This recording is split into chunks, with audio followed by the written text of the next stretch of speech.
Achieve this stunning concrete using Portico concrete paver stain in maple color. Step 1. Surface preparation. Mix 4 ounces of Proclean degreaser with 1 gallon of water. Shake the gallon of degreaser until mixed. Pour into pressure washer soap tank. Pressure wash pavers with Proclean degreaser. Use a scrub brush to remove stubborn dirt. Mop up or use wet dry vac to pick up residue. Rinse surface with water until there's no more residue. Allow concrete to dry completely. Step 2. Preparation. Remove filters and assemble the sprayer. Shake Portico before pouring in the sprayer.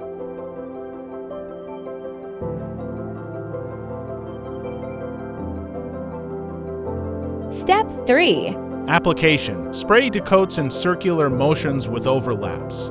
Shake the sprayer from side to side often. Allow to dry for 8+ hours. Before. After. This is what it looks like when stained. The color will pop when sealer is applied. Step 4. Seal and protect finish. Apply to thin coats of sealer. Wait 8 to 12 hours between coats. Stained. Sealed.